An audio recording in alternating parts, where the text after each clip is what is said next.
I talk all the time about the seat, seat. You know, and anything you hear from Charles de Comfy is also the importance of the seat. I'm sure from your trainer at home, you hear, you've got to get a better seat, you know? And so I want to just have a quick little chat about what is the seat.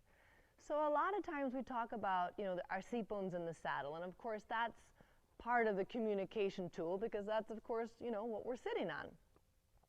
But when we talk about what makes up the seat in total, it's everything from your kneecap all the way up to the top of your head. And so I'm sure you've seen some trainers, you know, we're like really busy, concentrating, you know, staring at the mane, and because we ride too much maybe on our own, or we don't have a mirror or whatever. And that 8 pounds of your head is also part of your seat. And so many times we talk about being able to put your head, you know, I used to have a bad habit. I mean, I used to have a lot of bad habits. But one of my bad habits was being able to like stick my chin out. Like, I don't even know where that came from. But anyway, I did that. So I would imagine being able to like push my chin to put my head back onto the top of my seat, as if my spine was a pencil and I wanted to put the marble of my head on top of that pencil. It's amazing what happens then to the rider's torso to be able to stretch up tall. But going back to what makes all the seat, I think there is a huge amount of riding that we have access to, and we think about the seat being our weight aid.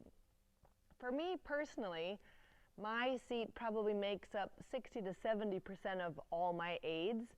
My legs are probably 20 to 30%, you know, depending on the moment, and my hands are a very small amount, maybe 5 to 10%. Of course, the hands need to be able to be educated as well because, you know, I always say hands aren't incorrect, you know, using the hands isn't incorrect, using the hands incorrectly is incorrect. So the hands need a big education as well. But when I talk about the seat, there's a couple things I want you to imagine.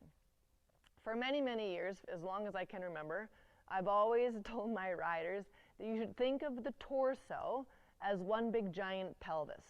And what I mean by that is that the upper body can be sort of the wings of the pelvis. And then, Tanners, you're blocking the view. And then you've got these two little forearms that come out of your hips.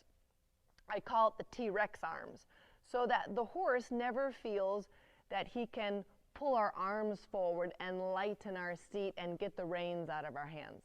I'll talk more about that, I'm sure, in another video about proper connection and contact. But there's a feeling of being able to be one big giant pelvis, deep and integrated into the horse's back and motion, and then just have these hands that sort of come out the front as if someone even tied my arm into my belt. Okay, for sure, don't ever do that. But the idea that your upper arm is part of 3 spines. The right spine, my actual spine, my left spine. And so that the horse feels the stability of my cabinetry of my body and knows exactly where I'm at. When I am extremely balanced and stable, he has a fighting chance to be stable and soft and balanced himself. When we talk about, you know, being able to sit in the saddle, I have some funny stories about that I will share in another video called the AR, but that's for another time. And all of you Team Taters out there know what I'm talking about, but a separate video. Anyway, I want you to always think about being able to stretch yourself up tall, slide your shoulder blades down into the back of your seat, and be able to lift through your chest to expand your diaphragm, open your heart, and be ready to have a great relationship with your horse that day. So when I think about my torso, I want to think about it in a very squared up way. I like to imagine that there's like, I mean, maybe a whip or a ruler or something that goes between both of my ears, onto both of my shoulders, both of my elbows, both of my hip bones, both of my seat bones, my knees, and my ankles. So we got to make sure that one of these isn't cocked up and that they intersect. They should all be in a very level, as if you were hanging a picture on the wall with that leveler.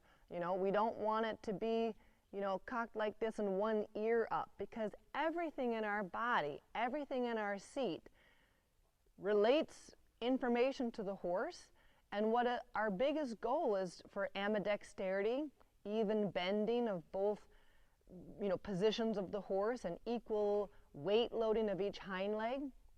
And so it's going to be unfair for us to ask our horses and complain to our trainer, well, he won't bend right, when we're, you know, riding around like this because this old injury we had in high school while we were skiing down the hill. You know, we've got our own bodies and our own issues, and we've got to know that, and so that we can come in the most neutral, balanced, organized way to the horse, with this idea of not only am I square through my shoulders and into my seat bones, but these lines, ears, shoulders, elbows, hips, seat bones, knees, and ankles.